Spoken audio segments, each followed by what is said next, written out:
esse primeiro bloco de curso, conversamos sobre a teologia da vocação, né?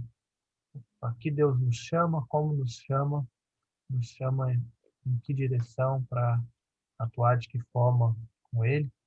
A gente está muito grato à participação, ao envolvimento de todos vocês.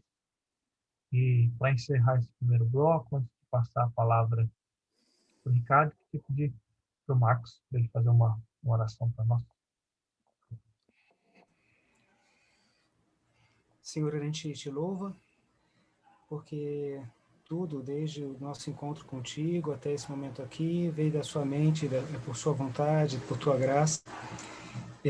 Abençoa, Senhor, esse momento, que a gente abra nossas mentes, abra nossos corações, nos sacode, Senhor, nos faz lembrar depois das coisas importantes que nós vamos ouvir, e utiliza teus servos, Senhor, e cada um com suas experiências, colocações, dons, para que nós possamos ouvir do Senhor, meu Deus, esse período, seja o Senhor falando, e muito obrigado, Senhor, pela tua presença conosco. A gente te louva e agradece, em nome do Senhor Jesus. Amém. Amém. Amém. Bom, gente, é bom estar com vocês de volta. Como o André disse, nós encerramos hoje esses quatro encontros desse primeiro módulo de 2021 do Vocatio, olhando para esse tema da vocação, um tema bem amplo. A intenção nesse primeiro encontro é de provocar, de despertar, de criar talvez mais perguntas para que vocês possam avançar, refletir sobre esse tema que é muito importante, muito rico, muito necessário, principalmente para a igreja no nosso tempo. Eu também peço desculpas pela terça-feira passada, que eu tenho uma saída só de USB e eu comprei um adaptador para conectar um cabo Ethernet direto, para não ter problema de cair, de oscilar. Mas um pouco antes da aula eu tirei para usar a saída do USB para uma outra coisa, esqueci de conectar novamente. Então, aí, no meio, acabou caindo aqui a conexão. Mas, se Deus quiser, hoje vai correr tudo bem. Bom, eu vou rapidamente fazer um breve resumo do que a gente viu até agora para ajudá-los a criar uma conexão entre tudo aquilo que a gente já conversou. Nós começamos trabalhando um pouco a partir da obra do John Walton, Um Mundo Perdido de Adão e Eva, onde ele descreve, onde ele trabalha a narrativa da criação e a narrativa bíblica, a cosmovisão bíblica, como o caos e Deus estabelecendo a ordem através da criação no meio desse caos. Então, ele está trazendo a ordem. Com a queda vem a desordem, mas a ordem permanece. Durante toda a história do Velho Testamento, Deus, através de Israel e da aliança, procura sempre trazer de volta a ordem dentro da desordem. E com Cristo nós temos o clímax da história, onde ele traz, através da redenção, de volta a ordem, mas o mundo continua ainda em desordem, e agora nós caminhamos para restauração ou para consumação, onde haverá um novo céu, nova terra, não haverá mais lágrima nem luto, ou seja, Deus vai estabelecer completamente a ordem. Consideramos também algumas incompreensões ou má compreensões em torno de temas muito importantes como a secularização, o conceito de maldição do trabalho, que, infelizmente, muitos cristãos ainda carregam, né? Ou seja, é um fardo que eu preciso carregar e, no final da minha vida, quando eu me aposentar, aí sim eu vou conquistar a liberdade para poder servir a Deus, né? E isso aqui em Brasília é muito forte assim dentro da cultura do serviço público, né? Essa ideia, essa má compreensão ou a incompreensão da conversão pontual e não da conversão como um longo processo redentivo, né?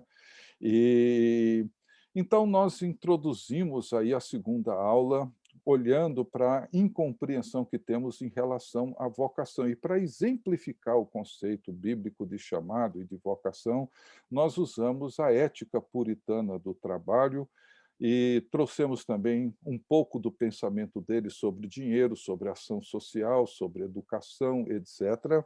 Na aula passada, nós concluímos a ética puritana do trabalho e olhamos para a tarefa profética do povo de Deus, né, que o Walter Brueggemann traz essa tarefa de criar uma comunidade que seja alternativa ao Egito, e os 10 mandamentos e toda a experiência de libertação do Egito tem a ver com isso, né?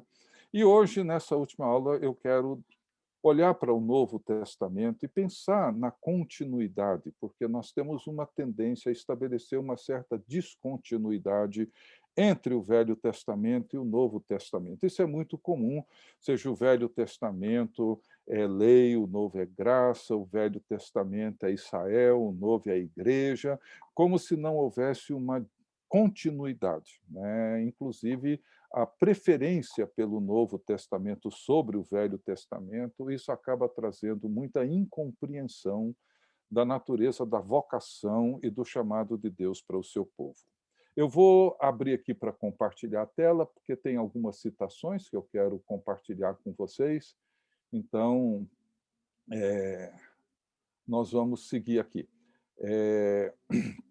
Nós temos duas diferenças que são fundamentais para serem consideradas nessa perspectiva.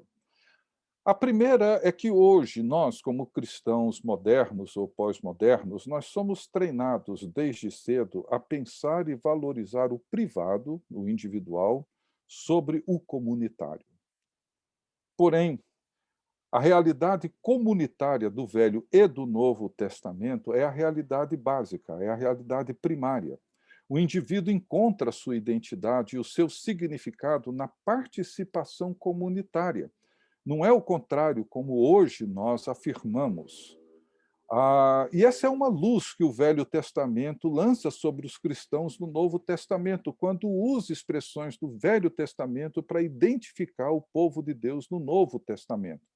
Então, o sentido de povo e o sentido de corpo, que Paulo usa bastante, é uma percepção muito precária e muito superficial entre nós. Mas são expressões do Velho Testamento, corpo é uma expressão que Paulo cria, para identificar o povo de Deus.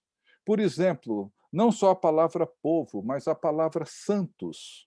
É uma palavra usada no Velho e no Novo Testamento. E se vocês observarem, a maioria das vezes que essa palavra aparece, ela não está se referindo a indivíduos, mas ao povo de Deus. É um povo santo.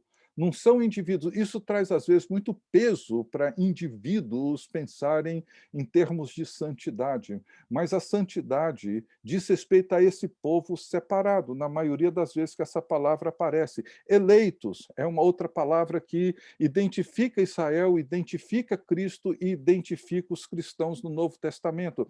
A palavra igreja, que vem do grego eclesia ou eclésia, que é a palavra que aparece na Septuaginta, que foi a palavra que eles escolheram para traduzir a expressão congregação de Israel no Velho Testamento. Então, a congregação de Israel no Velho Testamento aparece na Septuaginta como eclesia, e Paulo usa essa expressão pela primeira vez na primeira carta aos Tessalonicenses para identificar a igreja. Então, existe aí uma ponte riquíssima entre o Velho e o Novo Testamento, além de expressões como aliança, Israel de Deus, que aparece uma vez só no Novo Testamento, mas aparece para identificar a igreja. Então, nós valorizamos muito o individual, o privado, mas no Novo Testamento e no Velho, o conceito de povo era um conceito muito mais substancial e muito mais real do que para nós hoje. O outro é que os cristãos modernos valorizam o institucional, enquanto os cristãos do primeiro século valorizavam o escatológico. A igreja, para nós hoje, perdão, é vista muito mais como uma instituição do que como uma comunidade escatológica. Os cristãos do primeiro século não se viam como uma espécie de novo povo de Deus, mas como o povo de Deus reconstituído. Essa é uma expressão de Gordon Fee. Eles tinham um forte vínculo com o passado, mas também um forte vínculo com a consciência que eles tinham do futuro, da obra de Cristo já realizada. Então, a carta de Paulo aos Colossenses, que eu pedi para vocês, aqueles que tivessem tempo ler durante a semana, ela nos ajuda a compreender essa tarefa do povo de Deus. E aqui Paulo estabelece uma conexão entre toda a narrativa do Velho e do Novo Testamento e nos ajuda a perceber. E, para mim, o que Paulo faz nessa carta é uma obra simplesmente fantástica. Ele começa com essa Ricardo, só um afirmação. segundo. Pois não? Os slides não estão passando para a gente. Não sei se alguém é? puder confirmar no chat para mim, mas aqui pelo menos não estão. Ele estou rolando ele aqui. Deixa eu sair desse daqui e tentar ver com um outro aqui. Espera aí. Deixa eu ver aqui. Partilhar a tela. Agora tá? Rola ele para nós, deixa eu ver. Estou rolando. Não, ainda não. Não? Não. Então. Ajusta aquilo que eu te falei ali no... Eu já ajustei para uma página. Já. Ué. Quer que eu passe daqui? Eu quero, por favor. Aí eu tiro, Tá bom. então, o meu. Eu estou no primeiro versículo de Colossenses, tá? Quando começa sobre principados e potestades. Eu vou, então, tirar aqui a minha tela. Bom, eu vou lendo, vocês vão acompanhar, o texto é bem conhecido. Nos versos 13 e 14, Paulo diz assim: ele nos libertou do império das trevas e nos transportou para o reino do Filho do seu amor, no qual temos a redenção, a remissão dos pecados. Veja, o que Paulo está dizendo aos cristãos de Colossos quando eles ouviram Paulo falar sobre esse tema? A primeira carta é uma carta de gratidão, mas, sobretudo, gratidão pelo fato de Deus ter resgatado esse povo, resgatado os cristãos do poder das trevas e conduzido esse povo para o reino do Filho do seu amor. É uma linguagem do Êxodo. Da mesma forma como o povo de Israel foi liberto da escravidão e estabelecido como povo de Deus, agora, pela pregação do Evangelho, pessoas de todos os lugares são libertos do poder das trevas e introduzidos no reino de Jesus. E mais à frente, logo na sequência, no verso 16, Paulo diz o seguinte: pois nele foram criadas todas as coisas nos céus e sobre a terra, as visíveis e as invisíveis, sejam tronos, sejam soberanias, quer principados, quer potestades, tudo foi criado por meio dele e para ele. Veja que interessante, Paulo nos fala de principados e potestades, e que isso foi criado por Deus e criado para Deus. O que isso significa? O que são esses poderes? Como eles se manifestam? De que maneira nós podemos enfrentá-los? Então, veja, no mundo do Novo Testamento, era um mundo dominado por poderes. Quando as coisas não iam bem, eles não culpavam outros, mas eles responsabilizavam as forças que atuavam no mundo. Se alguém fosse navegar, antes da viagem, ele iria oferecer ao Deus dos mares uma oferta.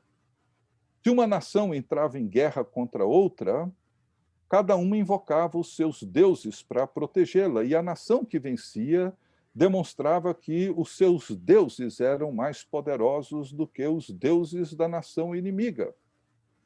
As batalhas espirituais e as batalhas humanas não eram separadas por dois mundos. O céu era a dimensão escondida e secreta da terra. Essa é a visão, a compreensão que o professor N.T. Wright fala sobre esse tema, e eu quero explorar bastante o pensamento dele sobre essa carta. Então, quem são esses poderes, esses principados e essas potestades? Bom, de forma bem simples, são forças. Forças que atuam na história, no mundo, forças que ninguém vê, mas também que ninguém pode fazer nada em relação a elas. São forças que promovem a destruição, o pecado, a morte. Paulo fala daqueles que vivem entregues às paixões, e para ele essas pessoas estão mortas em seus delitos e pecados. E quais são as forças que movem a nossa história? Política, dinheiro, marketing, propaganda. Nós não vemos, mas sabemos que elas existem e percebemos os seus resultados. Ninguém assume, mas os fatos estão aí. Ou seja, quando nós vemos os milhões de refugiados, quando nós vemos corrupção, violência, o crescimento no uso das drogas, abusos, etc., todos falam de crises ou políticas, ou econômicas, ou sociais, etc. Mas onde estão essas forças? E uma diferença que existe entre nós e os povos do primeiro século é que eles conseguiam dar nomes a esses poderes, a esses principados e potestades. Mamon, César, Afrodite. Nós não damos mais nomes a isso. E o que Paulo vai mostrar é que Jesus, ele é o primogênito de uma nova criação. Ele é a imagem do Deus invisível, o Deus que criou o mundo, o Deus que ama a sua criação e realiza agora, por meio de Cristo, a sua redenção. E Paulo, então, afirma que em Cristo todas as coisas foram criadas. E isso inclui os principados e potestades. O que significa isso? Então, quero destacar 3 aspectos da forma como Cristo lida com os poderes e como Paulo instrui a igreja de Colossos a lidar com os poderes. Primeiro, tudo pertence a Cristo. Nesse poema sobre Cristo, Paulo afirma o seguinte: pois nele eu já li, vou repetir, foram criadas todas as coisas nos céus e sobre a terra, as visíveis e as invisíveis, sejam tronos, sejam soberanias, quer principados, quer potestades, tudo foi criado por meio dele e para ele. Ele é antes de todas as coisas e nele tudo subsiste. Então veja bem, tudo, incluindo os poderes, foram criados por Cristo e para Cristo. O mundo, para Paulo, não está dividido entre aquilo que é bom e aquilo que é ruim. Para ele, todas as coisas, visíveis e invisíveis, foram criadas pelo Criador, por meio de Cristo, por ele e para ele. O mundo de Deus é um mundo bom, é um mundo ordenado, é um mundo estruturado. Não é mais um mundo caótico. E tudo, segundo o Dr. N.T. Wright, tudo aquilo que chamamos de poderes ou de forças foram criados para realizar os propósitos de Deus. O erro está no fato de que nós, seres humanos, abrimos mão de nossas responsabilidades diante de Deus para com a sua criação. Quando nos recusamos a usar os recursos e os dons que Deus nos deu, conhecimento, profissão, habilidades as mais diversas para cumprir os seus propósitos, nós nos rendemos aos poderes desse mundo. É isso que Paulo está orientando. Ou seja, Deus nos criou como homem e mulher, mas quando nós nos recusamos a usar a sexualidade que Deus nos deu para realizar seus propósitos e nos rendemos a um poder que surge com a queda, que no primeiro século chamavam de Afrodite, ela passa a nos controlar. E quando os poderes desse mundo assumem o controle, nós morremos. Ou seja, o trabalho é uma criação divina. Nos colocou no jardim, nos deu o mandato cultural, nos deu a ordem de cultivar a terra. No entanto, quando um poder surge, e esse poder chamado Mamon, faz com que nós comecemos a trabalhar em função dele e não mais em função de Deus e da sua criação, ele passa a nos controlar. E nós nos curvamos diante dele e o adoramos. E quando vemos os seres humanos vivendo nesse estado de morte, que o Velho Testamento chama de exílio, é porque se entregaram aos deuses, aos poderes desse mundo, e os poderes desse mundo passaram então a dominá-los. Seja César, seja Mamon, seja Diana, seja Afrodite, seja quem for.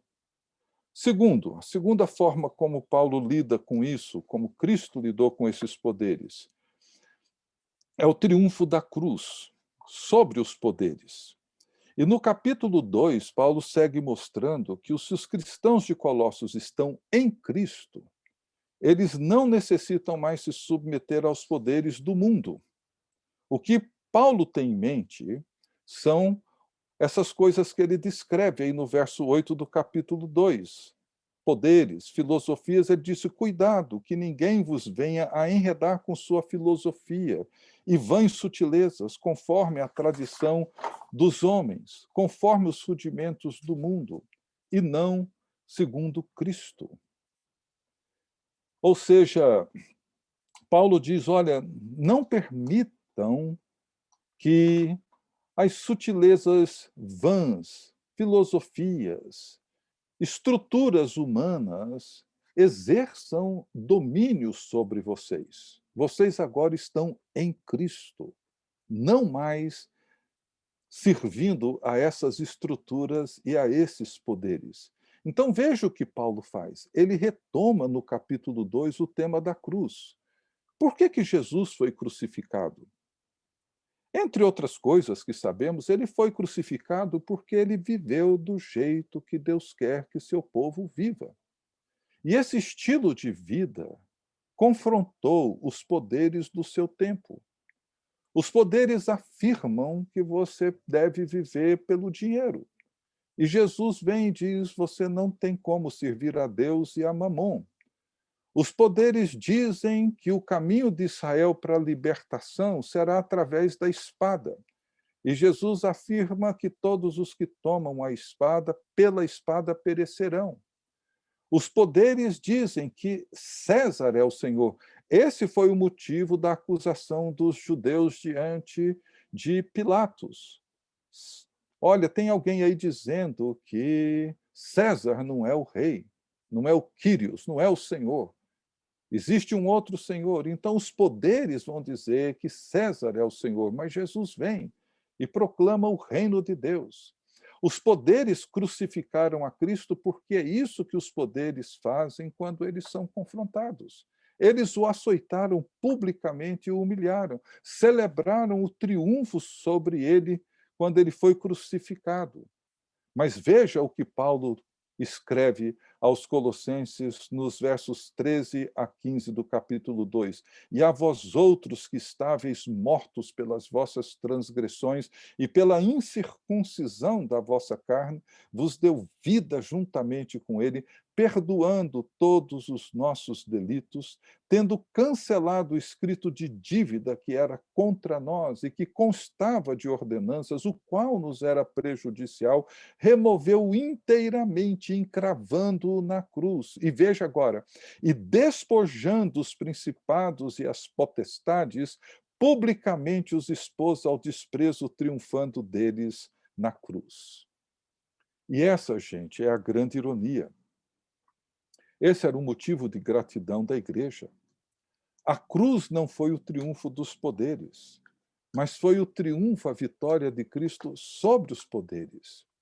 O poder do amor sacrificial de Cristo é maior do que o poder de César, de Mamon, de Afrodite e de todos os outros. Todos os outros. Eu fico imaginando Jesus andando por aquelas ruas estreitas de Jerusalém, carregando aquela cruz com seu rosto todo ensanguentado, a coroa de espinhos na cabeça, suas costas marcadas pelas chibatadas que ele sofreu. E ele, quem sabe, vendo ali alguns dos seus seguidores, um ou outro, ele vira e diz assim: no mundo vocês terão aflições, mas tenham ânimo.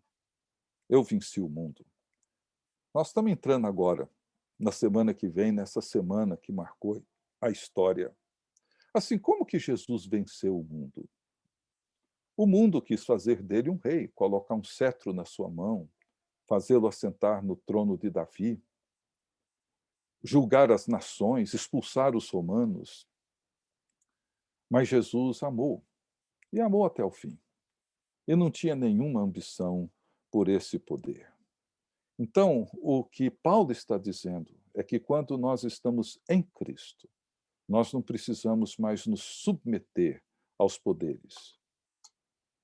Por isso que a cruz torna-se um tema central para Paulo. Qual que é a relação da cruz com os poderes?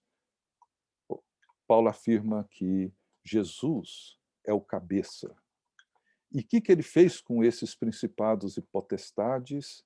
Ele publicamente os expôs ao desprezo. Ele os desprezou. Ele os humilhou e triunfou sobre eles na cruz. É isso que Jesus fez com os poderes. Ele despreza. E aqui vemos o significado do senhorio de Cristo. Aqui nós vemos o que significa o desprezo por esses poderes. E, em terceiro lugar, nós temos a reconciliação dos poderes em Cristo. E os poderes foram, de fato, derrotados, mas não eliminados. Deus está criando em Cristo um novo mundo, uma nova criação, separando para si um povo, novos céus e nova terra, colocando tudo sob a autoridade de Cristo. Jesus está reconciliando todas as coisas, incluindo aí principados e potestades. Deus está em Cristo fazendo todas as coisas novas. E essa é a missão que nós temos pela frente. Nos versículos 16 a 20 do primeiro capítulo, Paulo afirma o seguinte, eu vou repetir esse versículo algumas vezes, né? Foram criadas nele, em Cristo, todas as coisas nos céus e sobre a terra, visíveis e invisíveis, sejam tronos, sejam soberanias, quer principados, quer potestades, tudo foi criado por meio dele e para ele. E veja depois o que ele diz no verso 20. E que, havendo feito a paz pelo sangue da sua cruz, por meio dele, reconciliasse consigo mesmo todas as coisas, quer sobre a terra, quer sobre o céu. Deus está em Cristo, gente, reconciliando todas as coisas, não apenas indivíduos, mas restaurando a ordem, trazendo a paz pelo sangue da sua cruz. O que ele está dizendo é que nós não precisamos mais nos curvar diante de nenhum poder. Porém, isso não significa que o exercício de qualquer atividade econômica, política, seja do que for, seja ruim. Isso não significa que a sexualidade seja um grande problema. Não, não é nada disso. Não está dizendo que o dinheiro não vale nada. O que Deus quer e o que ele pretende é que todas essas coisas sejam reconciliadas e sirvam para o seu louvor, para a sua glória, para o bem do próximo. Esse é o velho mandato cultural do Éden. Então, veja, o pensamento de Paulo é o seguinte: os poderes foram criados por Deus e são bons. Tudo que Deus criou é bom. Porém, em virtude da queda e da rebelião e da alienação do ser humano com Deus, foram usados de forma errada. E eles assumiram um poder que, na verdade, não possuem. Esse poder é dado a eles por nós, quando nós nos curvamos diante dele e adoramos. Na cruz, Jesus derrotou estes poderes ao enfrentá-los e ao não se submeter a eles, mostrando-nos que nenhum desses poderes tem domínio sobre ele. E ele agora, pelo poder da ressurreição e pela dádiva do Espírito Santo, ele inicia uma nova criação. E ele busca, então, agora, através do novo povo de Deus, ou do povo de Deus ser constituído, ele busca agora, através desse povo, reconciliar o mundo criado por Deus, fazendo com que esses poderes cumpram aquilo para o qual eles foram criados, que é a adoração e o cuidado ao próximo. Então, Paulo deseja que os cristãos de Colossos entendam que eles agora estão em Cristo e que nenhuma outra filosofia ou sistema tem controle sobre as suas vidas. Que eles precisam entender que morreram para o velho mundo e que foram ressuscitados para um novo mundo. Ele deseja que eles absorvam a verdade do novo caminho para ser verdadeiramente humano, e neste caminho a gratidão é a base da nova vida e da nova criação. E aí nós entramos no capítulo 3, onde Paulo apresenta uma proposta, ele apresenta um programa, ele apresenta um caminho para nós lidarmos com essa nova realidade, com essa nova vida. Para aqueles que desejam seguir a Cristo, Paulo apresenta aqui um roteiro, um caminho onde nós podemos trilhar num longo processo, num longo percurso que envolve esse processo dinâmico da conversão, um caminho onde não há lugar para a violência, para a maldade, para a imoralidade, não há lugar para a ira, não há lugar para a vingança, ou seja, para viver neste novo caminho, não é possível para nós mesmos, mas é muito importante reconhecer que os poderes foram vencidos e Jesus é o primogênito da nova criação e aquele que trilhou esse caminho antes de nós. Então, Colossenses 3, 1 a 4, veja o que Paulo diz. Portanto, olha só que lindo, maravilhoso. Portanto, se fostes ressuscitados juntamente com Cristo, buscai as coisas lá do alto, onde Cristo vive, assentado à direita de Deus. Pensai nas coisas lá do alto, não nas que são aqui da terra, porque morrestes, e a vossa vida está oculta juntamente com Cristo em Deus. E quando Cristo, que é a nossa vida, se manifestar, então vós também sereis manifestados com ele em glória. Gente, olha só que coisa fantástica. Vocês morreram. Essa é a realidade. Vocês morreram e agora vocês ressuscitaram. É isso que a cruz realizou. É isso que essa semana, que nós vamos começar a celebrar no próximo domingo, realizou. Então, se vocês agora, vocês que creem em Jesus Cristo, vocês que agora vivem reconhecendo que Jesus é o Senhor, é o novo Kyrios, é o verdadeiro Rei, vocês que foram ressuscitados juntamente com ele, busquem as coisas lá do alto e pensem nas coisas lá do alto. O que Paulo quis dizer com isso? E como isso é possível? O que é que significa buscar ou pensar nas coisas lá do alto? Se toda a nossa vida diz respeito às coisas aqui da terra. Eu já vi muita gente interpretar isso achando que o que Paulo sugere aqui é que nós temos que priorizar as coisas espirituais, como oração, o culto, a missão, o trabalho na igreja, sobre as coisas materiais, que envolve o trabalho, que envolve ir no supermercado, que envolve fazer ginástica, que envolve o lazer, que envolve todas essas coisas. Mas não é isso que Paulo está dizendo.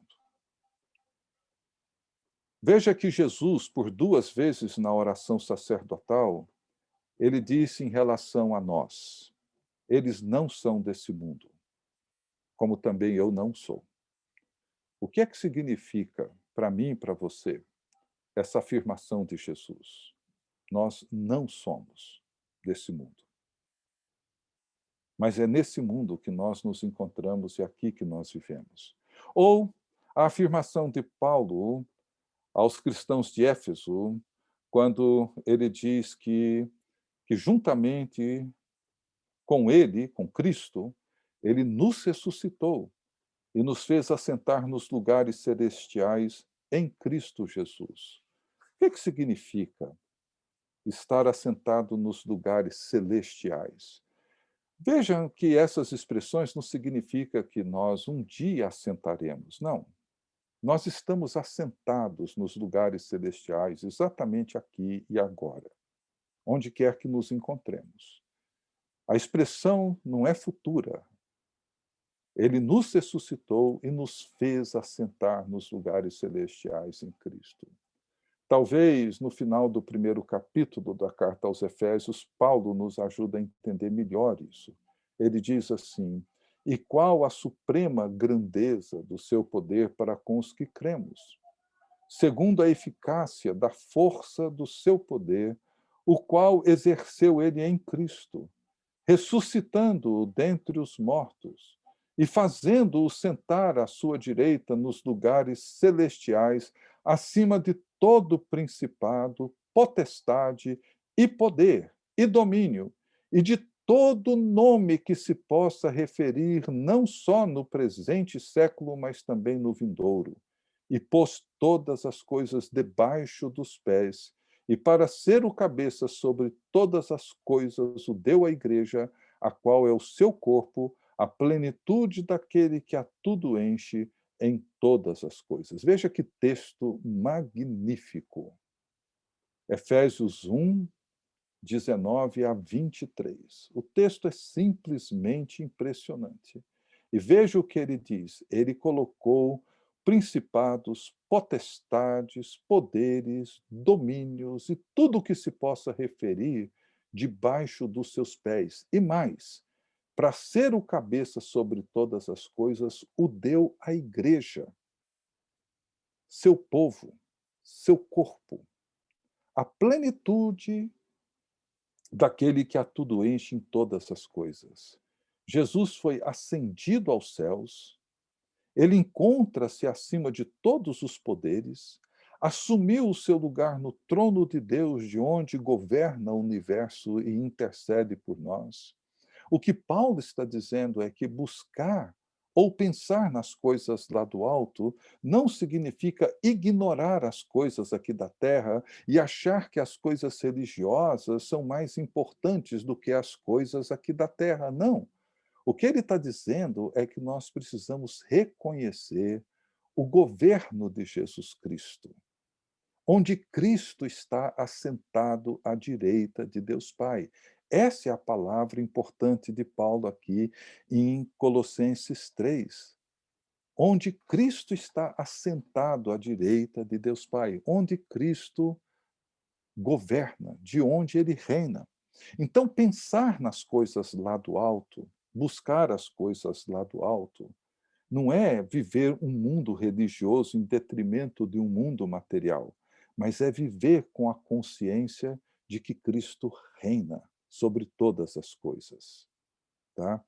Então, eu quero fazer duas observações sobre o governo de Cristo e depois partir para algumas coisas bem práticas. A primeira observação que eu quero fazer sobre essa afirmação do governo de Cristo, eu acho importante fazer isso porque virou uma palavra bem comum, né? Que, para mim, governo não é a mesma coisa que controle. Hoje eu ouço muita gente dizendo Deus está no controle. Acontece alguma coisa, alguém está vivendo um problema, Deus está no controle. Eu entendo o que estão querendo dizer com isso, eu concordo que Deus é Senhor soberano sobre todas as coisas, mas governo tem uma amplitude, uma profundidade muito maior. Ou seja, mesmo que a palavra controle, não encontramos ela assim na Bíblia, mas não anula o uso dela. Mas muitas vezes essa palavra não requer de nós nenhuma resposta ética ou moral. Dizer que Deus está no controle numa crise financeira, dizer para uma pessoa que perdeu o emprego dizendo que Deus está no controle, pode não ter nenhuma implicação ética ou moral. Mas quando eu assumo que Jesus está no governo, isso implica numa atitude ética e moral de obediência ao governo de Jesus Cristo. Que Deus tem as rédeas da história, tem. Porém, ao afirmar que Cristo está no trono, que ele governa o universo, isso impõe sobre nós uma resposta que envolve e requer de nós uma submissão e obediência ao seu governo. Não basta dizer que ele está no controle, diante de uma situação qualquer, seja do desemprego, seja uma crise econômica, seja uma enfermidade. Se eu afirmo que ele governa, eu preciso me perguntar qual que é a resposta adequada ao governo dele diante dessa situação que eu me encontro. A forma como eu enfrento o sofrimento, a perda, como me comporto diante de uma crise, seja ela nacional, familiar ou pessoal, diz respeito ao governo de Jesus Cristo. E a outra observação é a natureza da vida oculta, que Paulo afirma aí no versículo 4. Ou seja, a nossa vida está oculta juntamente com Cristo em Deus. Ou seja, o governo de Jesus Cristo, ele é real, mas ele é oculto. Não é um governo escondido, é um governo oculto. Ele não está aí nas manchetes. Você pode ligar a TV no Jornal das 10, de que horário você quiser, não vai aparecer uma notícia sequer sobre o governo de Cristo. Jesus deixou isso claro. O reino de Deus é como um fermento na massa, como um tesouro escondido. A esmola precisa ser dada de maneira que uma mão não saiba o que a outra fez. Oração, jejum, fecha a porta, tranca dentro do seu quarto. Ou seja, existe uma dimensão oculta do governo de Jesus Cristo e uma dimensão oculta da nossa vida em Cristo. E a vida oculta não é secreta. A mensagem do Evangelho é pública, mas a identidade cristã ela é oculta em Cristo, porque nós nos submetemos a um governo não visível. E isso é muito importante para a nossa identidade cristã, entender que nós somos chamados para viver essa vida oculta. Por isso que Jesus diz, olha, quando você jejuar, evite qualquer indício de jejum. Ou seja, a realidade oculta do reino de Deus precisa ser recuperada por uma igreja que busca tanto a vitrine nos dias de hoje, busca tanto ser relevante para o mundo que ela se encontra. Então, o discipulado tem a ver com esses dois temas fundamentais de Colossenses. Cristo governa, ele é o rei. E a vida que temos está oculta porque nós nos submetemos a um governo que ninguém vê, mas é real.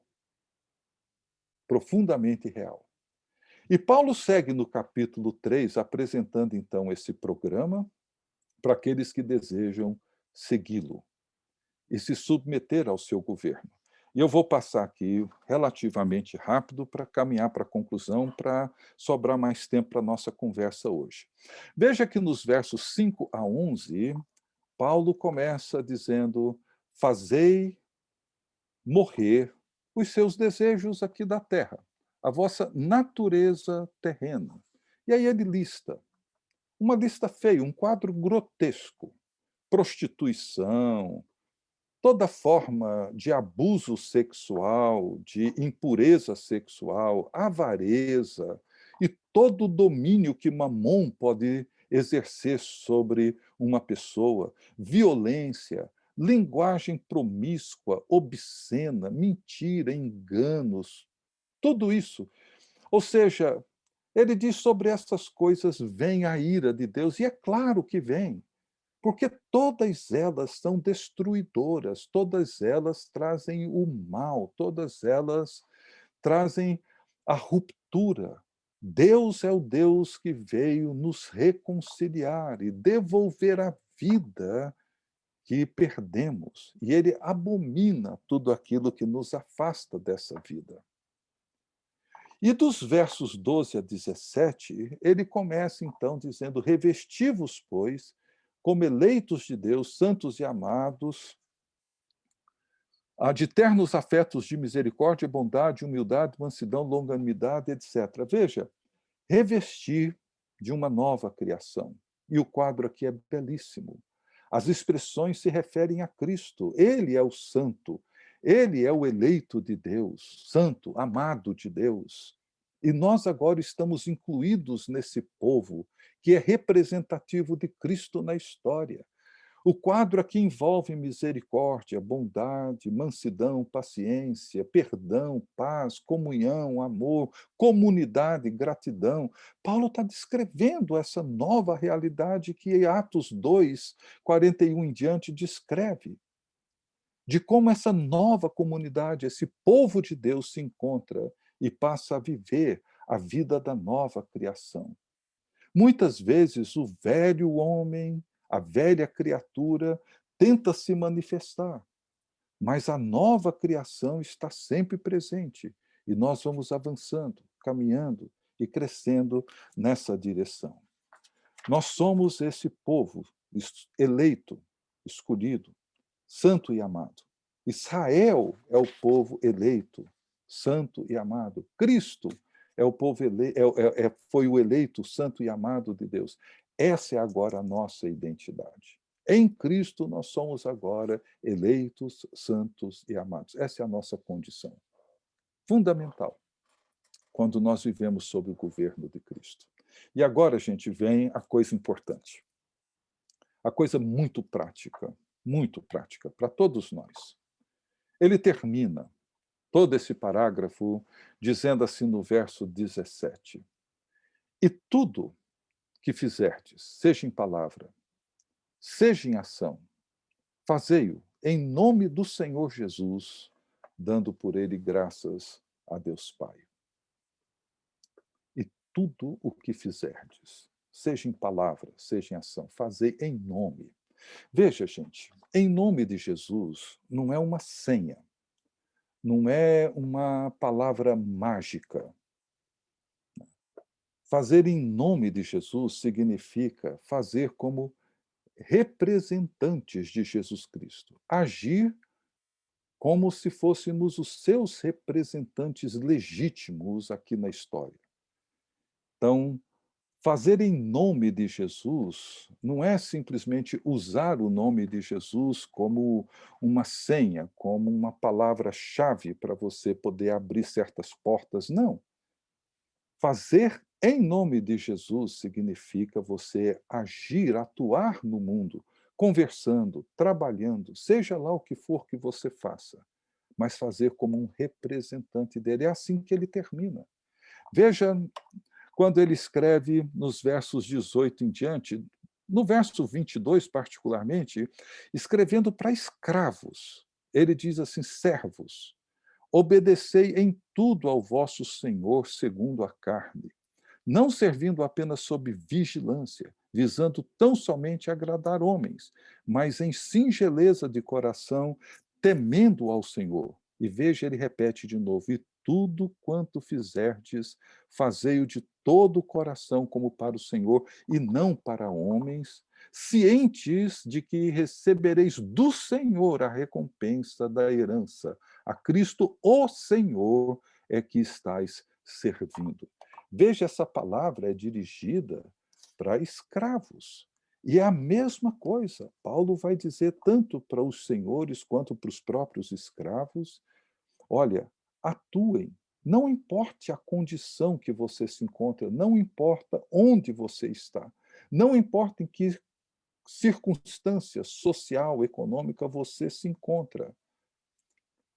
Faça tudo o que você deve fazer, não para agradar ninguém, mas para o Senhor, porque é do Senhor que você receberá a sua recompensa. É a Cristo, o Senhor, que você serve. Não importa a sua condição social, econômica, não importa. Então, algumas coisas bem práticas, por exemplo, quando você para pensar na sua vida, no seu dia a dia, eu diria o seguinte: pratique. Se você, por exemplo, está na área do direito, pratique o direito, em nome de Jesus. Pratique a medicina em nome de Jesus. A enfermagem, seja o que for, a psicologia, pratique em nome de Jesus. Pratique a docência em nome de Jesus. Exerça qualquer função política no nome de Jesus e em nome de Jesus. Pratique o comércio em nome de Jesus.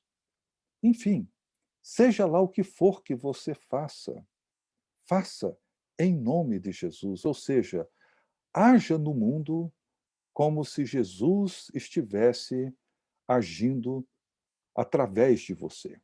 Essa é a ideia. Esse é o princípio. É isso que Jesus promete em João 14. Essa é a ideia da grande comissão. Jesus se ausentou. Ele veio, realizou aquilo que o Pai mandou ele realizar. Ele chama os discípulos e diz: olha, agora eu estou voltando para o Pai, vocês vão ficar aqui. Eu vou enviar o meu Espírito. E tudo aquilo que eu fiz, vocês poderão fazer também. E farão coisas até maiores do que as que eu fiz, porque eu vou para junto do Pai. E Jesus, então, na sua ascensão, ele sobe, assume o seu lugar no trono eterno, de onde ele governa, não governará, governa, e envia o Espírito Santo e dá à sua igreja o poder e a tarefa de serem seus representantes no mundo que nós vivemos. Os cristãos do primeiro século entenderam isso. Então, em Romanos 5, 7, ele diz assim, acho que tem esse texto, André, coloca aí, por favor, porque ela é muito importante. Bom, deixa colocar isso aí. Primeiro, continua assim com esse tema, peraí. Deixa aí, André, deixa aí.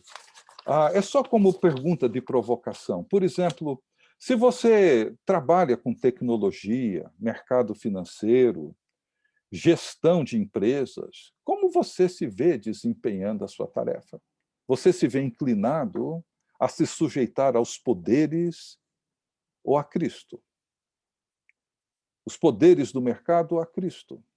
Veja, você se preocupa mais com o bem comum, a sociedade como um todo, seus colegas de trabalho, ou você atua como parte de uma sociedade individualista e narcisista, onde cada um luta pelo seu e pouco se importa com os outros? Como que você atua? O exercício do seu trabalho tem ajudado as pessoas a se libertarem do seu egoísmo narcisista ou acaba fortalecendo o espírito da época que nós vivemos? Outra, se você é um servidor público, como você atua no seu trabalho? Com a segurança de quem tem um emprego estável e que, portanto, não precisa se envolver em nada que exija mais esforço do que você estaria disposto a dar? Eu conheço muita gente assim. Outra, se você trabalha com arte, design, música, seu trabalho é moldado pela cultura do nosso tempo ou você tem procurado encontrar novas formas de contar, através de novos símbolos e meios, a história da redenção? Como que você tem usado tudo isso? O texto de Romanos 5,17, ele diz assim: se pela ofensa de um, e por meio de um só reinou a morte, muito mais os que recebem a abundância da graça e o dom da justiça reinarão em vida por meio de um só, a saber, Jesus Cristo. Eu gosto dessa expressão, reinar em vida. Vocês reinarão em vida. Não é depois de morrer, não. É agora. É agora. Na medida em que nós nos submetemos a Cristo. Então, eu quero concluir com 3 citações do professor N.T. Wright, nesse livro dele sobre, deixa eu ver se eu me lembro, Os Desafios de Jesus, onde ele diz assim, Primeira citação dele, ele diz assim: você é chamado para discernir os lugares nas suas atividades, nos quais você consegue perceber sinais de exílio, e agir humilde e simbolicamente em formas que indiquem que tais exílios foram derrotados, que o reino de Deus veio através do Messias Jesus, que uma nova forma de viver foi revelada. Em todas as coisas e de todas as formas, você deve viver para declarar que Jesus é o Senhor e não César. Jesus é o Senhor e não Freud, Nietzsche ou Marx. Eles não são, porque Jesus é o Senhor, tanto a modernidade quanto a pós-modernidade não são. Eu usei esses três grandes pensadores que influenciaram imensamente o século XX e XXI, mas nós temos que seguir afirmando que Jesus, não César, Jesus, nenhum outro grande, hoje usa essa expressão, né, influenciador, domina o mundo, nem a modernidade, nem a pós-modernidade. É isso que Deuteronômio fala, quando nós vimos isso na semana atrasada. Quando vivemos a partir dos mandamentos do Senhor, as pessoas não irão nos identificar pela nossa esquisitice, mas pela sabedoria e pela inteligência. Outra citação dele: a vocação cristã é estar em oração e no Espírito no lugar onde o mundo está em sofrimento. Ao abraçarmos essa vocação, descobrimos que essa é a forma de se seguir a Jesus, moldada por sua vocação messiânica revelada na cruz, com os braços estendidos, segurando a dor e o sofrimento do mundo e liberando o amor de Deus. E essa última citação, onde ele diz assim, que o Evangelho de Jesus nos propõe, na verdade, nos instrui, a vivermos no limite da cultura, articulando todas as áreas uma cosmovisão que desafiará a modernidade e a pós-modernidade à luz da mensagem de Cristo, em alegria, cheios de sabedoria. Acredito que estejamos diante da questão: se não fizermos, quem fará? Se o Evangelho de Cristo não for a chave para fazermos isso, o que será? Assim como o Pai me enviou, eu vos envio, recebam o Espírito Santo, perdoem e retenham o perdão. Bom, gente, aqui eu vou, então, concluindo, só lembrando que não precisamos viver angustiados com todo esse chamado que nós temos pela frente. Não precisamos, de forma alguma. Nós precisamos entender que as coisas, elas avançam e nós vamos caminhando com elas. Nós temos que lembrar sempre que seguimos a Jesus crucificado. Isso nos mantém humildes e dependentes. Não precisamos correr com a solução para nada disso que nós estamos hoje procurando realizar e procurando manifestar em seu nome. De maneira nenhuma. Não precisamos fazer isso de forma alguma. Então, o que é importante para nós nesse momento é lembrar, por exemplo, que todas as vezes que ajoelhamos e oramos o Pai Nosso, nós estamos reconhecendo que o reino já veio, que Jesus é o Senhor e não os poderes. Todas as vezes que você ora agradecendo a refeição, o alimento, você reconhece que Jesus é o Senhor e não Mamon. Todas as vezes que celebramos a Eucaristia, celebramos a vitória de Jesus de forma simbólica e afirmamos que em nosso trabalho, cidade, lares, país, casamento, conta bancária, Cristo é o Senhor. Todas as vezes que nos reunimos como povo de Deus, povo da aliança, estamos reconhecendo a autoridade da palavra de Deus e dos mandamentos de Deus sobre nossas vidas. Todas as vezes que adoramos a Deus no culto nas nossas igrejas, nos nossos lares e cuidamos da sua criação, estamos assumindo o nosso papel no reino, dizendo sim a Cristo e não às forças e poderes do mundo. A mensagem de Jesus é poderosa, derrotou os poderes da terra. O exercício da gratidão é a forma como nós somos preservados em Cristo. Então, gente, é isso. Eu espero que isso provoque e ajude vocês a refletirem sobre a natureza do nosso chamado, a natureza da nossa vocação, a natureza daquilo para o qual Cristo nos chamou para viver e para atuar, a maneira como nós fazemos o nosso trabalho sob o poder do Espírito Santo, na presença dele, para a glória dele. Tá bem? Então, eu paro aqui. Hoje consegui parar às 9 horas. É importante lembrar que nós não precisamos nos preocupar em resolver tudo. Tá? Nossa tarefa, como eu disse, é seguir fazendo aquilo que Cristo fez. E ele já apontou o caminho, já sinalizou novas possibilidades. Então, nós precisamos apenas entender que o trono está ocupado, ele reina, os poderes foram desprezados e expostos à sua própria vergonha, ele triunfou sobre eles, e nós somos o povo de Deus trazendo luz e esperança para um mundo sofrido. Ok, André, obrigado, gente. Pode abrir o microfone de todo mundo e as perguntas aí que vocês já colocaram, a gente vai tentar conversar sobre elas agora. Obrigado, Ricardo. Obrigado demais. Foi bem desafiador, bem confrontador, mas muito inspirador eu vou só tirar e esse instigador microfone. para nós também. Eu vou tirar esse microfonezinho aqui, que a minha esposa está aqui do lado, aí ela pode ouvir as perguntas. Saudade, Tininha. Um abraço. Vou colocar uma primeira pergunta que chegou aqui, vou colocando por ordem de que o pessoal enviou. A Luz fez uma pergunta sobre principados e potestades, que você trabalhou ali em Colossenses, e ela pergunta se para você esses principados e potestades significam também aquelas potestades espirituais e celestiais ou do inferno, como também afirma Efésios 6, aí ela cita ali do 10 ao 17. Sim, claro. O que para mim é importante é que, por exemplo, inclusive esses poderes, digamos, os poderes espirituais, a cruz expôs, inclusive eles, ao desprezo. A cruz, inclusive, como aconteceu no Monte da Tentação, a cruz expõe o próprio diabo ao desprezo e triunfa sobre ele.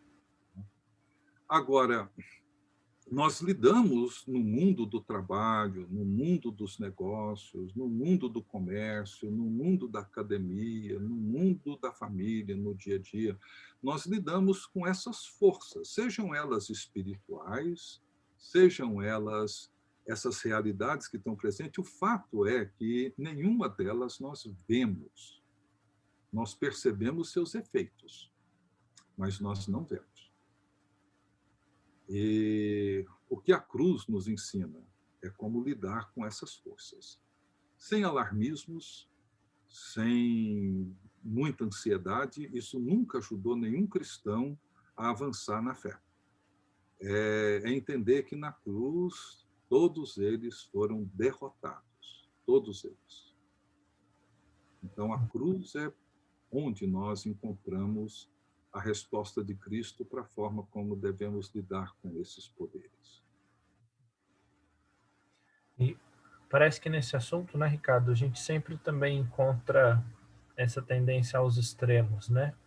Gente que despreza, né, que pode existir um conflito espiritual, uma força maligna pessoal tentando atacar, tentando influenciar ou algo assim. Então, tudo é social, tudo é político. Se a gente resolvesse essas mazelas, estaria tudo bem. E, por outro lado, parece que tem outras pessoas que tudo é capeta. Então, com o rito de exorcismo certo, com o sal grosso e a arruda, alguma coisa assim, também está tudo resolvido, né? É mais sutil perceber que mais complexo, né? Parece a forma como a Bíblia pinta, como o Apocalipse pinta, né? A grande Babilônia como um sistema, uma comunidade, uma cidade influenciada pelo pecado. O Paulo descreve isso muito bem, André, no início do capítulo 2 da carta aos Efésios, quando ele diz assim: ele vos deu vida, estando vós mortos nos vossos delitos e pecados. Como é que nós estávamos mortos nos nossos pecados? Ele diz: quando vocês andavam outrora segundo o curso deste mundo, segundo o príncipe, etc, etc. Ou seja, ele está ali, mais uma vez, usando a mesma linguagem de exílio.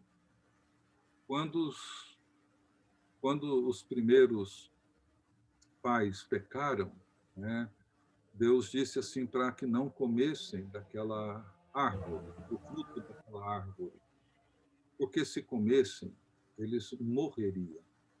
Como que eles morreram? Exílio. Foram banidos do jardim. Foi assim que eles morreram. Como que nós estávamos mortos?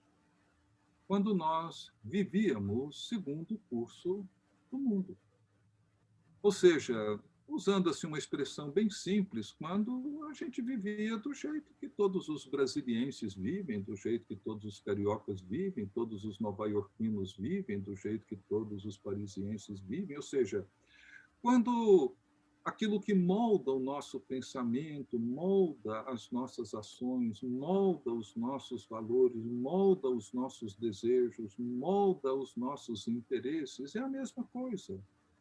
A mesma ganância, a mesma ambição, o mesmo egoísmo, a mesma atitude em relação ao outro, de abusar, usar, etc, etc. Então, quando nós andávamos segundo o curso deste mundo, nós estávamos mortos, mas ele vos deu vida, estando vós mortos nos vossos delitos e pecados, e nos ressuscitou e nos fez assentar nos lugares celestiais em Cristo.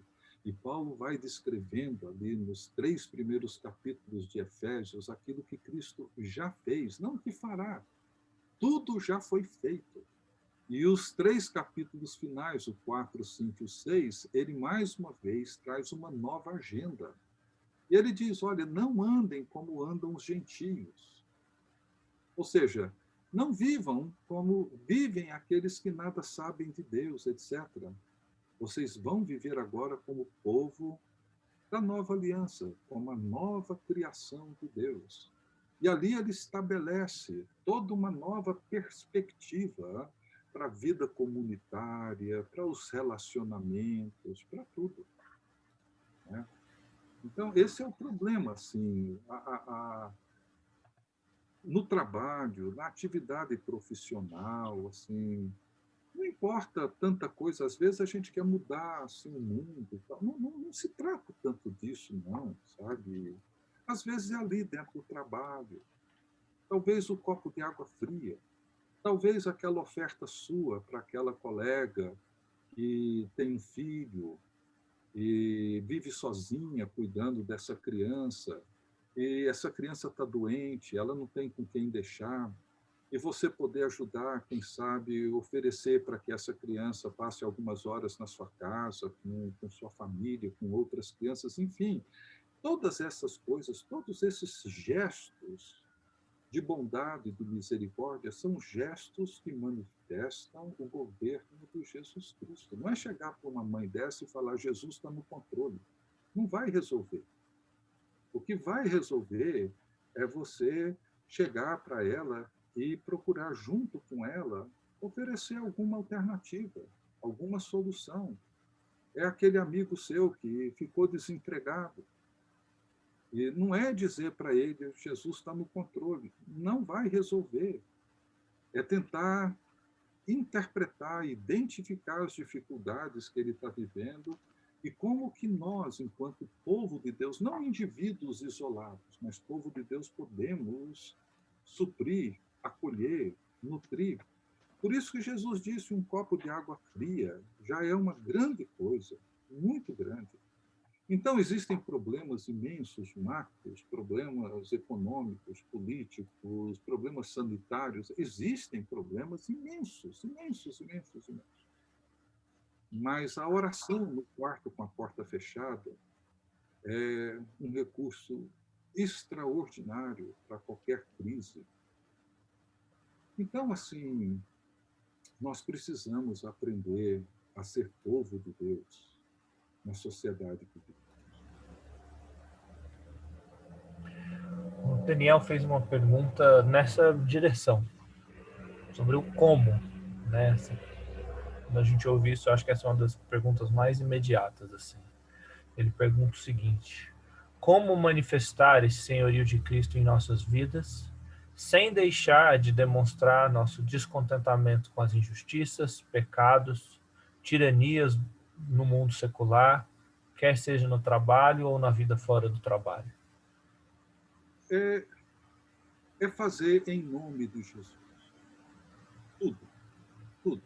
Inclusive, qualquer manifestação contra ou a favor de qualquer coisa, faça em nome de Jesus. Faça como um representante de Jesus. Faça como um ministro, uma ministra da reconciliação. Faça como alguém que está buscando trazer o mundo de volta para o Criador. Faça como quem ama o próximo, como quem se preocupa com o próximo. Faça como quem busca o melhor caminho para poder ajudar as pessoas a conhecerem o único e soberano Senhor sobre toda a história. Então,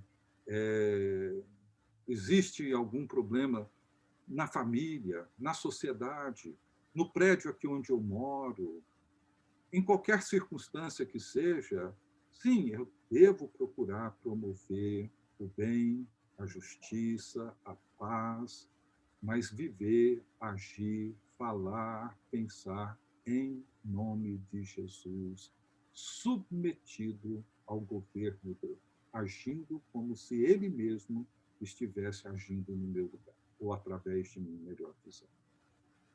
Tudo o que fizerdes, tudo. Bom, gente, eu abro para vocês a possibilidade de abrir o microfone, está habilitada, né?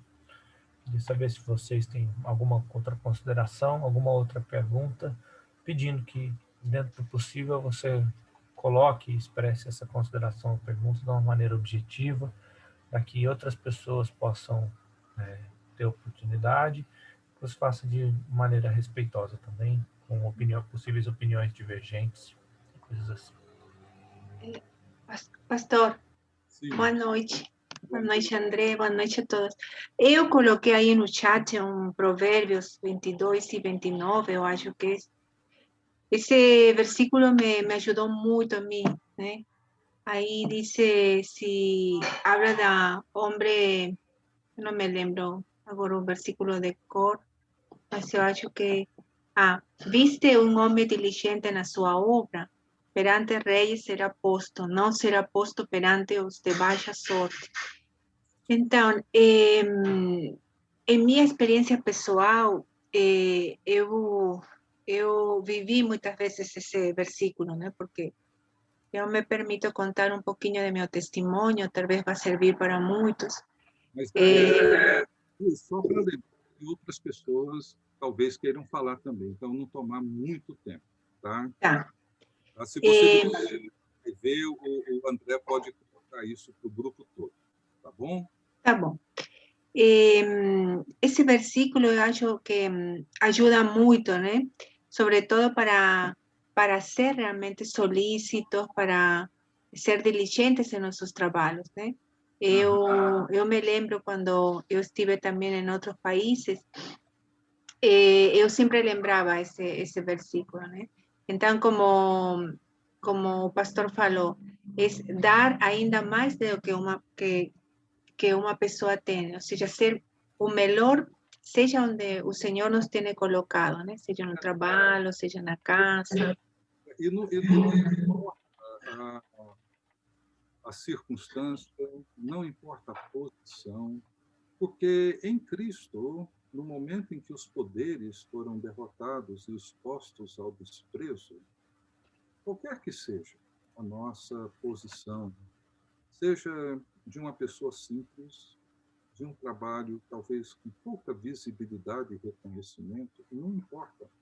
As possibilidades de poder abençoar as famílias da terra são sempre possibilidades extraordinárias diante de qualquer um de nós. Isso é verdade. Obrigado, Luz. Muito obrigado. Mais alguém?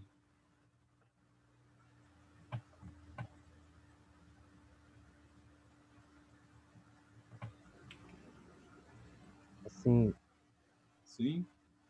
em Colossenses 3, falando sobre a submissão do empregado, do escravo ao seu patrão,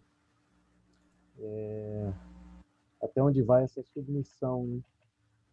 Ela não, desde que ela, lembrando, pastor, que ela não pode contrariar a, a palavra de Deus, né? Aquilo que é contrário à palavra de Deus, aí eu devo esclarecer para o meu patrão que eu não posso fazer algo que contraria a palavra de Deus, porque Cristo é o meu Senhor e assim eu sou submisso ao meu patrão, mas tem um Senhor maior que ele.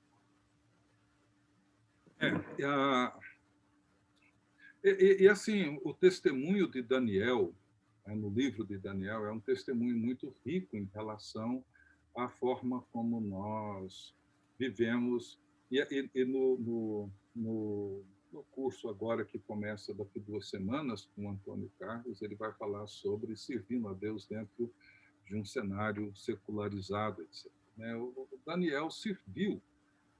Por exemplo, é interessante você pensar, por exemplo, que o trabalho de Daniel, e ele era competente e fazia bem feito, é claro que o trabalho dele proporcionava riqueza para a Babilônia.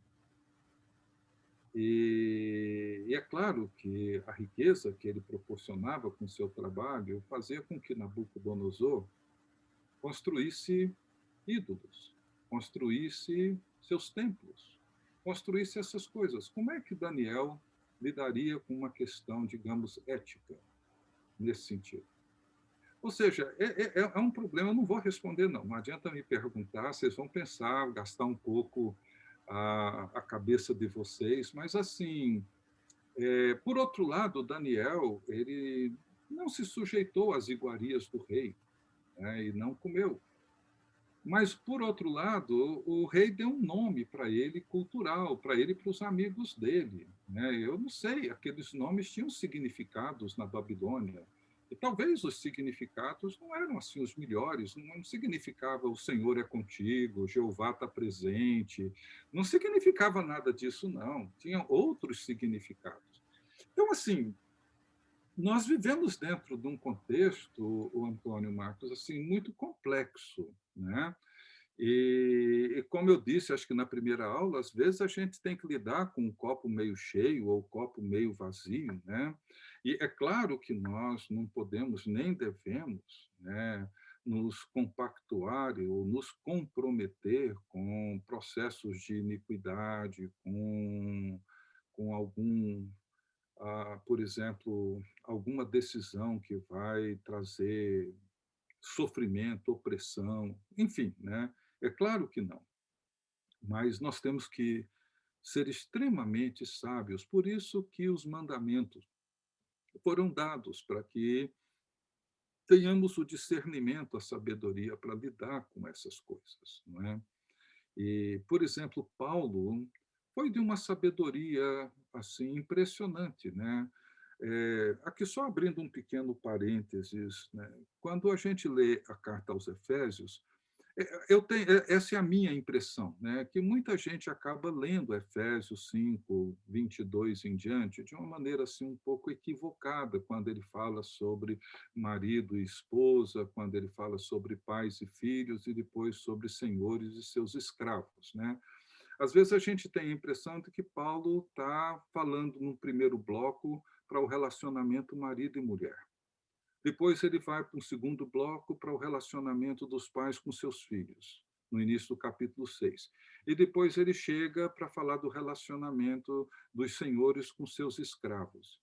Mas se a gente parar para prestar atenção, Paulo, e muita gente já acusou Paulo, na minha opinião, injustamente, de machista, de qualquer coisa do gênero, e para mim Paulo está fazendo ali uma coisa assim profundamente revolucionária. Porque Éfeso era uma cidade de origem grega que estava sob o domínio do Império Romano, se não me engano, por mais de 200 anos. No Império Romano, naquela época, não havia na legislação romana nenhum artigo que protegesse a mulher, o filho e o escravo. A estrutura social era formada por um patrono, que era normalmente o chefe, né?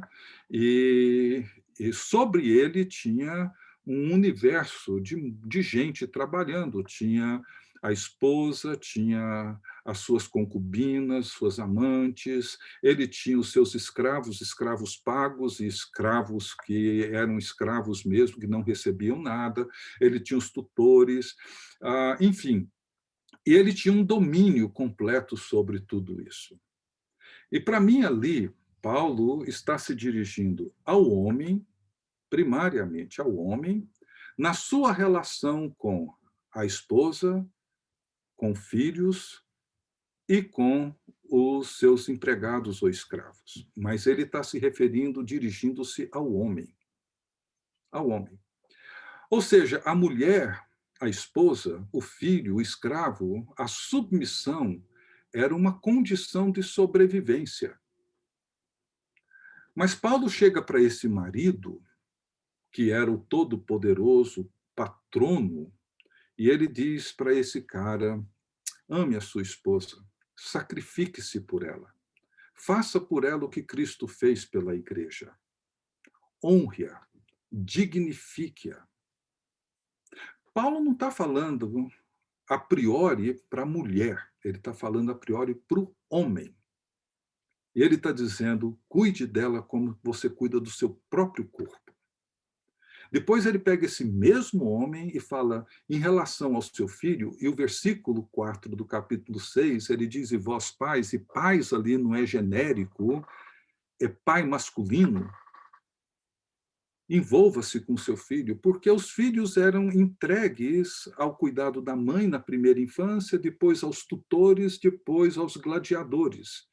Ele não tinha nenhuma responsabilidade por isso e podia abandoná-los quando bem quisesse. E depois ele chega para esse mesmo homem e diz agora, em relação aos seus escravos, trate-os com dignidade, porque o Senhor deles é o mesmo seu, e você vai prestar conta dele. Você imagina isso no primeiro século, com essa estrutura familiar que havia ali. Se você lê o romance O Romano, conta a história de um sujeito, é um romance onde ele tem um encontro com Paulo, e ele ouve o evangelho, e ele então chama os seus escravos e diz: olha, agora porque eu conheci a Cristo, nenhum de vocês mais é meu escravo. Nenhum de vocês. Quem quiser continuar trabalhando comigo vai receber salário. Quem quiser ir embora, vai e eu vou dar um recurso, uma indenização para você poder ir e tocar a sua vida e se organizar. Ele chama o filho dele de volta, reconhece que havia abandonado o cuidado com o filho, e restaura e leva o filho numa viagem onde ele quer reencontrar Paulo. E a mesma coisa com a esposa dele, ele abandona todas as outras mulheres e se dedica então à sua esposa, porque o evangelho criou uma nova perspectiva para ele. E é isso que o evangelho faz. Então, assim, os escravos sob cristãos, eles começaram a ter nova perspectiva para a vida, porque mudaram. Então, assim, é o que nós precisamos olhar, encarar no mercado, na sociedade. Às vezes nós trabalhamos em algum lugar onde as regras são muito injustas, são muito opressivas. Não precisa sair correndo de lá e orar para arrumar outro emprego rápido, não. Procura ali, como um fermento que leveda toda a massa, aquele fermento que ninguém vê, ninguém sabe que ele está lá, mas ele está. E, de repente, em conversas, orações, conselhos, o seu empenho, o seu envolvimento, as coisas podem começar a mudar muito lentamente. Talvez algumas nem mudem, mas esse é o nosso chamado. É ser uma presença de Cristo ali. Eu tenho uma amiga que trabalha numa empresa que tem uma péssima reputação. Ela não disse que um dia recebeu o convite para ir para uma empresa concorrente, que daria a ela um alívio. E ela disse: não, é onde tem mais trevas, e é onde tem mais opressão, é onde eu preciso estar. E ali ela permaneceu. Permaneceu porque o lugar era um lugar de muita treva, de muita mentira, de muita opressão. Ela falou, é aqui que eu tenho que brilhar. É mais ou menos isso. Retoma um pouco a ideia de Daniel, né? Que ele é muito frequente aqui, né? No Cássio. Dessa ideia assim, de que quando ele era super empenhado lá, o que ia acontecer, né? O império ia ficar mais rico, mais poderoso para ir lá e destruir mais pessoas, assim. Acho que isso dá um nó na nossa cabeça, assim, porque o cristão ele pode trabalhar na fábrica de armas, na fábrica de cigarro, ele pode trabalhar no governo da direita radical, no governo da esquerda radical, assim. Daniel bagunça essas respostas simples que a gente daria, né? Imagina um judeu olhando assim, falando, como assim, cara? Você está trabalhando aí, ajudando o imperador babilônico, assim. Acho que isso... Você pensar assim, é bem provável que parentes dele tivessem sido mortos na invasão de Jerusalém. Talvez seus pais. Eles mataram os velhos, mataram todos. E agora está ele ali servindo o inimigo do seu povo e o assassino de parente seu. Não é simples, não, gente. Não é simples. Eu não estou pensando assim que a resposta para isso é simples, né? É claro que nós temos hoje, vivemos hoje num cenário onde nós temos uma flexibilidade muito grande para ver onde e como a gente pode melhor servir a Deus através dos nossos afazeres, dos nossos ofícios, né? É claro que podemos, nessas opções, evitar alguma coisa que seja frontalmente contra tudo aquilo que a gente crê. Mas, por outro lado, nós somos chamados para levar luz para onde existe mais escuridão, levar esperança para onde existe mais sofrimento. Levar a graça de Deus para onde existe a maior culpa. Então, esse é o nosso chamado. E esses lugares estão aí nos ambientes onde nós atuamos como profissionais, né? E, como eu disse na primeira aula, são ambientes onde pastores não entram, ou talvez encontrariam muita dificuldade para entrar. Mas são ambientes, eles estão aí. E o povo de Deus está em todos esses lugares, em todos eles. E alguns levando luz, outros, infelizmente, não. Mas onde estiver o sofrimento, ali é o nosso lugar. Onde houver trevas, é o que Jesus falou. Eu não vim para os sãos, eu vim para os doentes. Eu vim para trazer luz, onde há escuridão.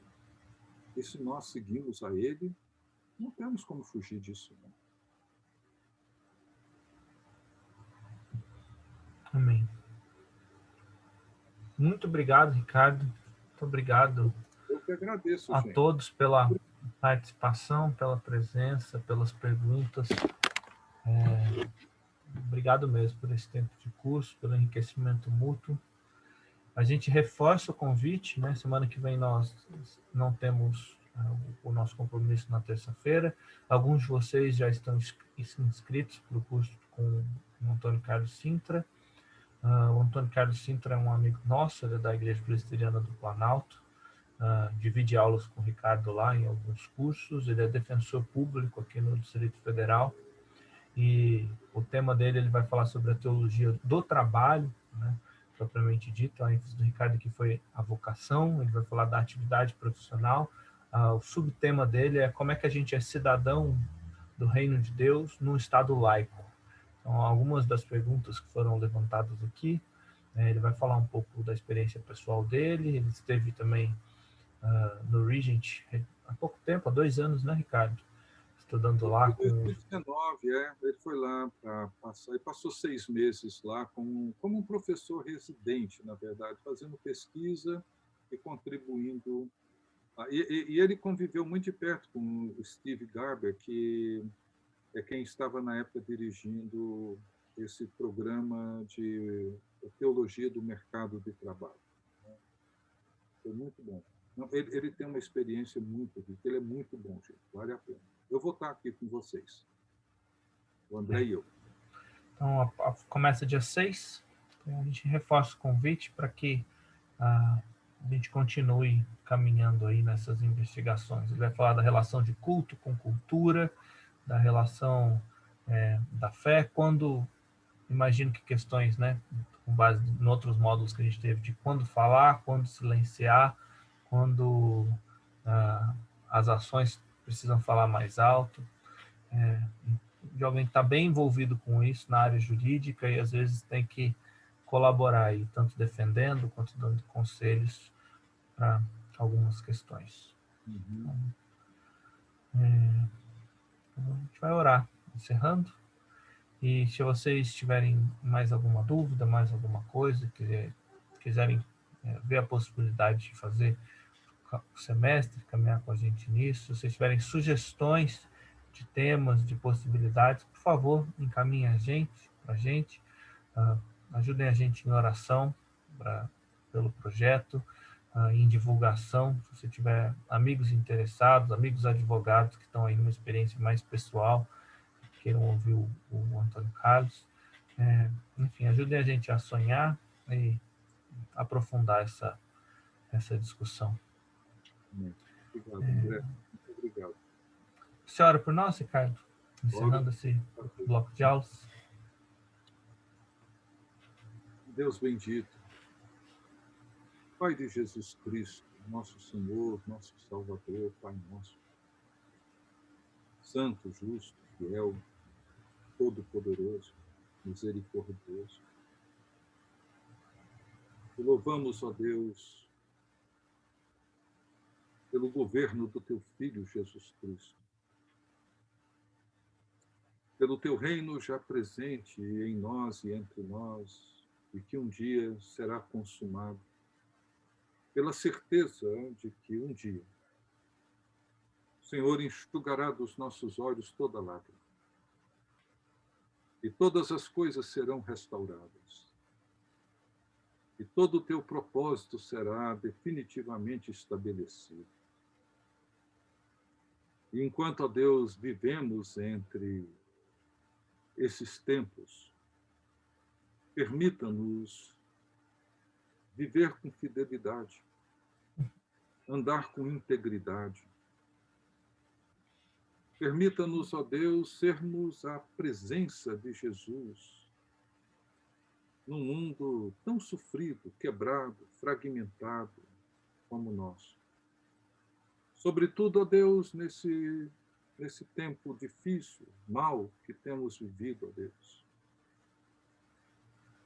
Tanta gente angustiada, aflita.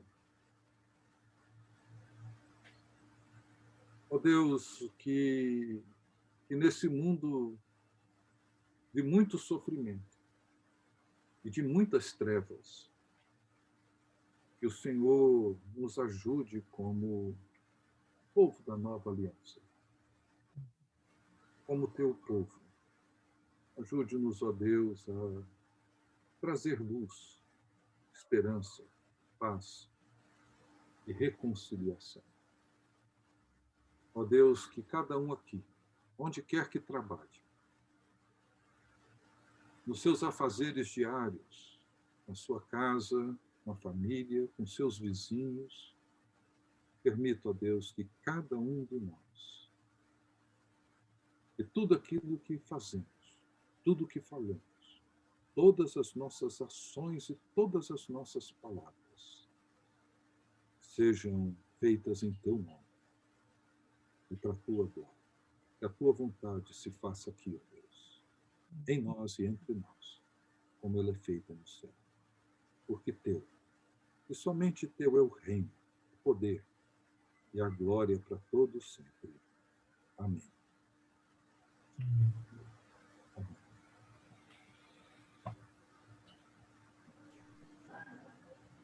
Obrigada. Muito obrigado.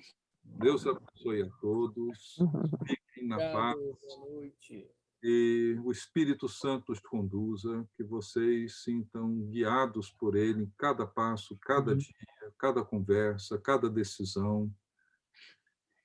Que a presença de Cristo seja vista no mundo que nós estamos vivendo.